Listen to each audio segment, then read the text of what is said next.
The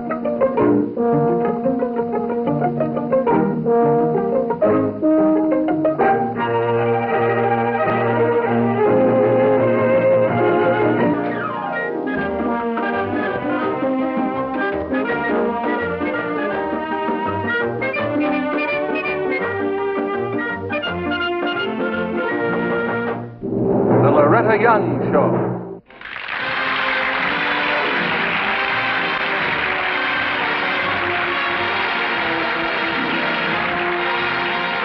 Hello.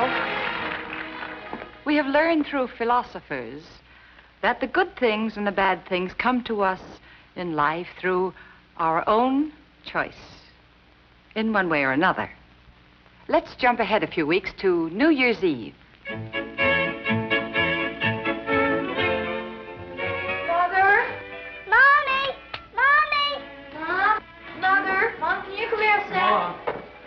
Madge! Just a minute, everybody. Mom, when you're ready, could you please come into my room, huh? Okay, Linda. Isn't he cute? Yeah.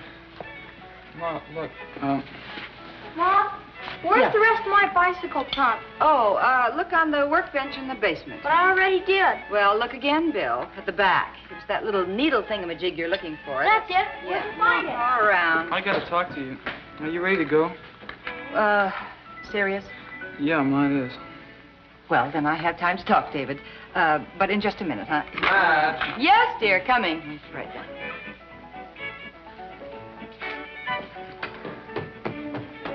Yes, Honey, dear. can you get this thing in? Uh-huh. Oh, I wish we were poor again.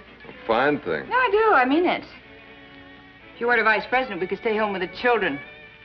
We could avoid being poisoned by those deadly martinis of Mr. Haviland's. Now, honey, you must remember to call him George. Oh, I can't. I just can't. It's like giving God a nickname. Mother! In a minute, dear. I wouldn't say George is godly. No, indeed he isn't. He's just about as powerful, if you can believe everything he claims. You got something there. In a minute, sweetheart. Hey, we hadn't better be late. I'm all ready. And listen, wear your plain black tie. Not that monstrosity you brought home from the office party. I don't care who gave it to you. Okay. Yeah. Oh, that child. What is it? See for yourself. Oh. She looks like an angel sleeping on a cloud. Yeah, well, I wish she'd act more like one. Long before when I tried to get her to take a nap, she said she couldn't because she might miss Santa. Yeah. Week after Christmas, and she's still waiting to see Santa. Oh, Mother, why don't you tell her? Oh, honey, she'll learn soon enough. Well, wouldn't you know she'd fall asleep 10 minutes before she's due to get up? Mm-hmm. Well, we'll just let her sleep. But, Mother, it's 5:30. Get your shoes. If we let her sleep now, she'll never get to bed tonight. Oh, I can hear her now. Mother, whatever in the world did you make me take a nap for? Oh, that child. Will you stop crabbing about your sister and go ahead and finish dressing? Mm-hmm. Linda, remember, when your new date gets here, your father and I'd like to meet him. You mean look him over? Oh, Mother, must you be so antiquated? Well, save my life, I can't see anything antiquated about that. Huh. Oh, dear, shall we go into your room? Fine. I knew you and Dad were worried because I didn't belong. That's why I went out for basketball this year. It was my own decision, Ma. I didn't do it because Dad was all state when he was in school. Oh, well, just the same, your dad was very pleased. I know. Honey, if you've been cut from the team, it's no disgrace. You're only a sophomore, you know.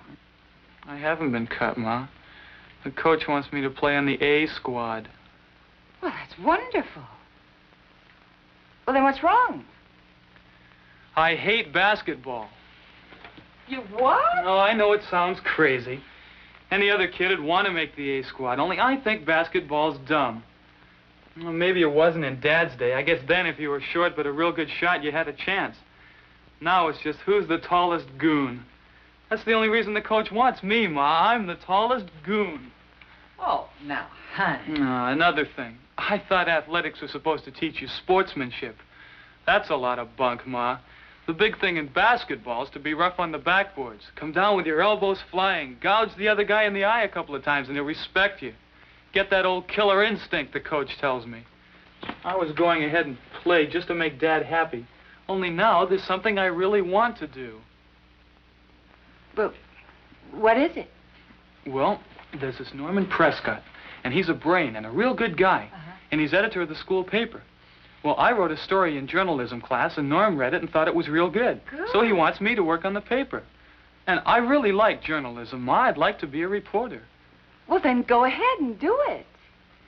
It's not that simple. Coach and the team and everybody in school would think I'm chicken. They'd say I let the school down. Oh.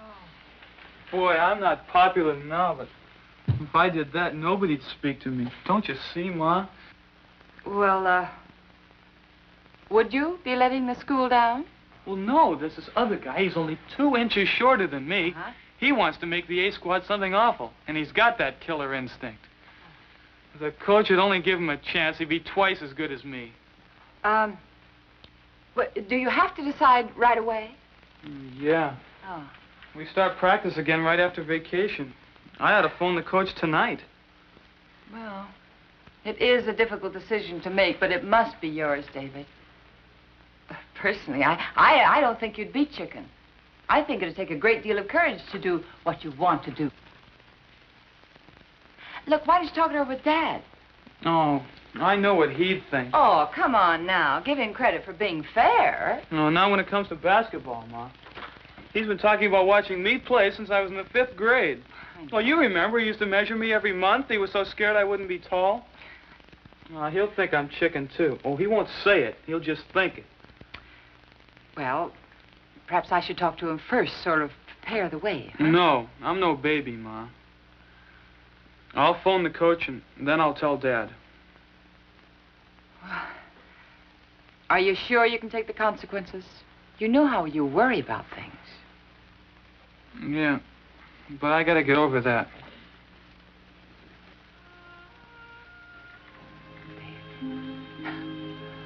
I'm proud of you.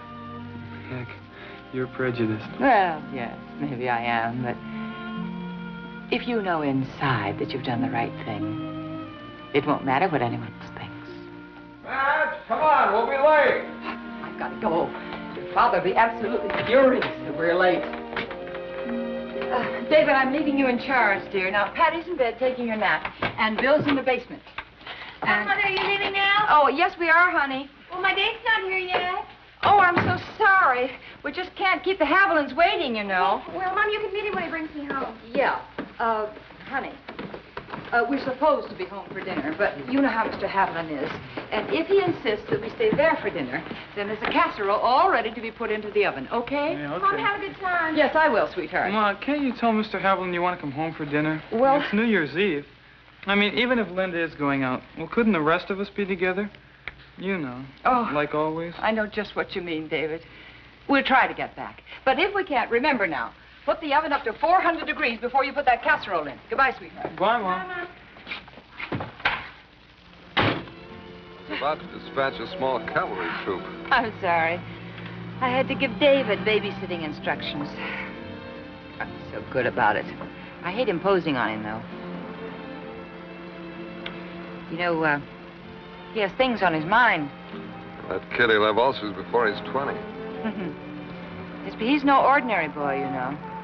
Somehow or other, he was built from a different mold than the others, I think. Well, he's certainly built to play basketball.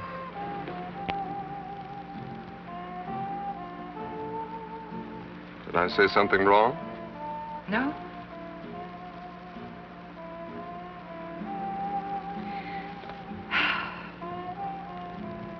Wish Linda's date had gotten there before we left. Well, he didn't. Kids these days have no sense of time. Hey! You guys celebrating early. Obviously.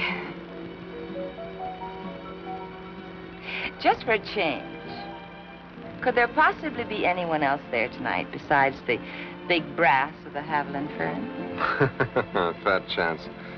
Maybe we could hide the kids since Mr. Haviland objects to people having them, Oh, Madge. Well, you know, darling, I am at a distinct disadvantage. Whenever we're around the Havilands, nobody even mentions children. I don't seem to have anything else to talk about, so I just sit there like a goon. To a childless couple like the Havilands, it must be very boring to hear people bragging about their offspring. I never brag. I boast. Didn't I just boast a little bit tonight? No, Madge. Madge, I believe George's the kind that just can't tolerate being crossed. So we'll try not to cross him.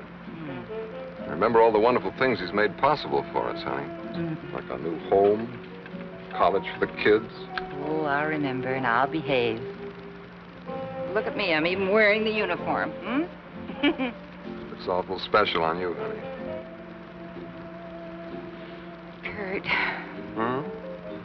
Let's be home for dinner. Sure, honey. Unless George has other plans.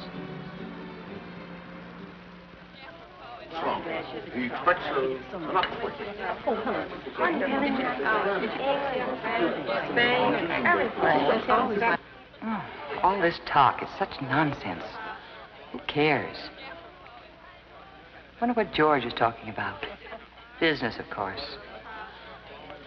Strange how little anyone knows about George Haviland. All we know is that he moved to our city right after the end of World War II, purchased a rundown factory, and built it into a fabulously successful business. Period. Oh, I hate all this. I believe George is the kind that just can't tolerate being crossed. So we've got to try not to cross him. Can't you just tell Mr. Haviland you want to come home for dinner? It's New Year's Eve, Ma. I'm terribly sorry, Mr. Haviland, but I'm afraid Curt and I have to be leaving. Thank you very much, Mrs. Haviland, for asking us. Good night. Good night. Madge? What's the matter, honey? Oh, nothing. Wait a minute. Now, you can't get away as easily as this. It just occurred to me that a merry old crowd like ours ought to go out to dinner. I'll take you to Pastellane's, Madge. Buy one of those fabulous cocktails. It sounds delightful, but really, we must get home. Aren't you feeling well, my dear? He's giving me an out. All I have to do is say yes, I feel ill. What was it I said to David this very evening? If you know inside you've done the right thing, it won't matter what anyone else thinks. Okay, David, here goes. No, I feel very well. But it's New Year's, and I want to be with our children. We have so few years without children. Well, holidays are so important to a family that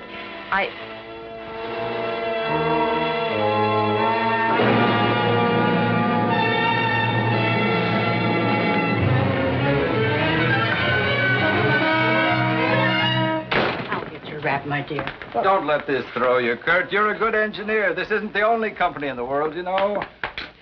Oh, yes, thank you. Good night, Mrs. Haviland. Good night, ma'am. Good night.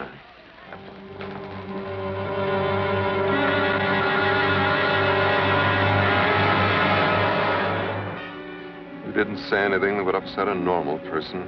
Oh, Curt. I think George must be off his rocker to get so angry at such a thing. He won't fire you, will he? Maybe he'll have forgotten the whole thing by tomorrow.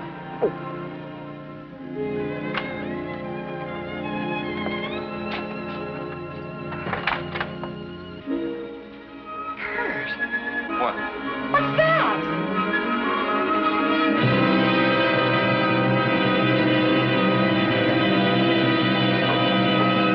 Hi, Daddy. Harry. Oh, for heaven's sake. Are you all right? Oh. She's all right, but another minute and these curtains would have caught fire. Oh, Patty. Whatever in the world made you do such a thing? So Santa could find my room. Oh, honey. Santa's already been here and you know it. He brought you all your lovely toys. But I didn't see him. I wanted to see him. Oh, sweetie. How did you get the candles, Patty? I started up and tried to reach them in your bedroom. And these? Matches, I got them out of Daddy's pocket. Patty, I've told you 100 times not to play with matches. Daddy, whatever in the world made you blow out the candles? They were so pretty.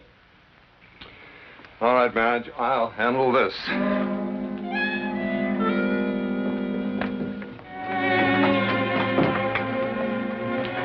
What's the matter, Ma? I heard you running. Hi, honey. Well, Patty got some candles out of our room, and she put them on the windowsill and lighted them right under the curtains. Oh, we checked in her room a few minutes ago, Ma. She was still asleep. I know. Well, is she all right? Ow! I'm sorry, Daddy. She will be. I'll never do it again. I'm sorry, I Ma. promise. All right, honey. Oh. Hello. Hello. Who are you? Norman Prescott, my mother. Oh, how do you do, Norman? Gee, I feel awful about Patty, Mrs. Lindsey. We were in the kitchen working on the next issue of the school paper. Yes. But we were listening for any sound. Well, there's no harm done, fortunately, Norman. I'll bet Patty thinks different. Poor kid. It's my fault. No, David, it is not your fault. Norman, do you play bridge? No. I wish I did. Good. Then you stay for dinner. Bridge lessons will start immediately thereafter. Thanks, I will. It's too bad Linda isn't here, because she could begin to learn, too. Oh, I'm here, Mother. Oh, honey. What happened to your date? He didn't come. Oh. Well, that's the way the cookie crumbles. Oh, honey, I'm so sorry. Don't be so upset, Mother. I didn't want to date Bud anyway. I guess I was just flattered when he asked me. Oh. He always dates such sophisticated girls. Well, personally, I'm glad you're home. Now, how about you and Norm coming on in the kitchen with me? David wants to talk to his father. I think I'll wait till tomorrow. Now, you listen to me. Tonight, I thought of how brave you were to do what you wanted, and that gave me courage to tell Mr. Haviland I wanted to come home. It probably cost your father his job. Oh, Ma, you shouldn't have done that. Oh, yes, I should have. Now, you march right upstairs and tell your father. Tell me what? I'll be in the kitchen. Now, don't go, honey. Tell me what? Well,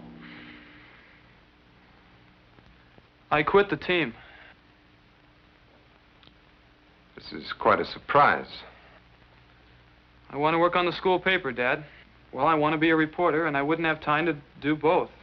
I mean, work on the paper and practice basketball. Did I say a surprise? I meant a shock. This brings up the possibility that you might just have a brain, David. Oh, gee, Dad, thanks. Well, I'll let you two talk this whole thing over. All right, David. Sit down. Let's have all the particulars. Where's the casserole? Gee, I don't know, Mom. It was in the refrigerator. Well, it's not now.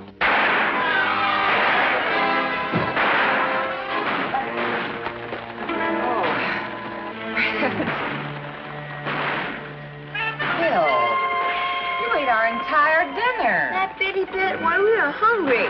Yeah, you also ate it cold. Sure, it was good. Real good. Thanks for the dinner, Miss Lindsay. Oh, don't mention it, Joey. Dad, where'd you put that bottle of champagne we got for Christmas? Oh, I stashed it away. Well, unstash it. It's New Year's Eve. I certainly will. Hello, we're having champagne there? Linda, is that your date honking out there? Look at that. Yes, that is Bud.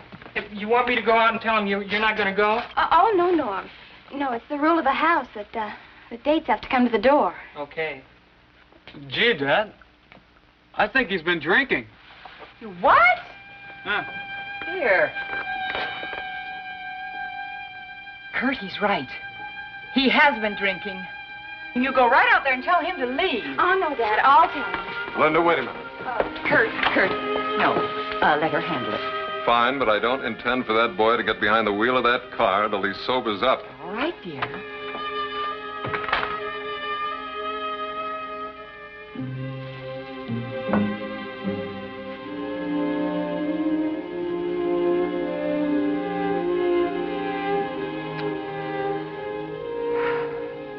What's the matter, Ma? You look kind of pale. All right, honey. Well, how would you fellas like scrambled eggs and bacon for dinner, huh? Sounds great. Well, Good. Well? Young Bud's gone for a nice, long walk. Oh, thank heaven. I'm certainly glad you were home. Otherwise, I wouldn't have had the nerve to tell him off. I'd probably have gone along. Linda, a smart girl like you would never in the world have gone out with that boy. I don't know, Dad. Well, now, could we possibly eat before something else happened? We certainly can. Scrambled eggs coming up. Come on, Linda. Boy, it's positively dynamic around here. Our house is so calm. Dad's a professor and Mom writes book reviews. I'm the only offspring. You know, about the only thing that ever happens is somebody turns a page. Well, the excitement's over now, I can assure you. Madge! What? The Havilands. They just drove into the driveway. Oh, Curt.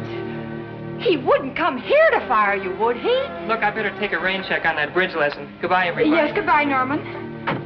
Well, I'll answer the door. Hey, what's Dad yelling about? What's the matter? Come in. These are my children, George. This is Linda. How do you do? Linda's a senior in high school. This is David. How do you do, sir? David's only a sophomore, but already a reporter on the school paper. And this is Bill. How do you do, sir? David, he's a big boy. My son was a reporter, too. I didn't know you had a son. Yes, you wouldn't have heard about him. I haven't mentioned his name in 15 years. During the war, he was sent overseas and didn't come back. I couldn't face the loss of him. I wouldn't. So I closed my heart to everything that might remind me of Edward, such as Christmas, New Year's, and children. Until tonight, Madge, when you said what you did about us having so few years to give to our children and how important holidays are in the family. We had Edward for 22 Christmases, but there were so few. And they went so fast. When you said what you did, Madge, all the anger, the bitterness, the grief, everything just hit me like a ton of bricks. I had to leave. Oh, I'm so sorry. You needn't be. You see, I sort of have Edward back again. In a way. Well, you wouldn't have dinner with us, so we've come over to eat with you, and I hope it's all right. Well, that's just wonderful. I'm sorry Billy ate our entire dinner. I hope you like scrambled eggs. Yes. Let me have your coat, Mrs. Haviland. Yes, thank you. Thank you. Here, David. Put that away, dear. You have another child, haven't you? Yes. You'll meet her later. Won't you come over here, Come on Mrs. in. Haviland? Thank you. Sit down. There you are. It's beautiful. Yes, do that, David. Happy New Year. Well, thank you, but why should a pretty young thing like you want to kiss an old goat like me? And you asked for it, George. You're standing right under the mistletoe.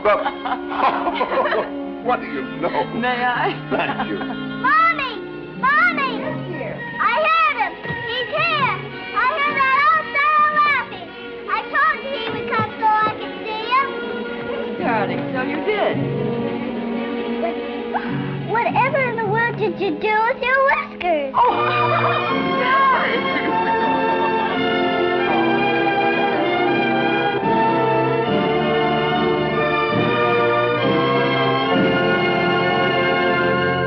Here's Loretta. Thank you, John. This above all, to thine own self be true, and it must follow as the night the day. Thou canst not then be false to any man. Well, good night. And we'll see you next week. Be with us next week, same time, same station.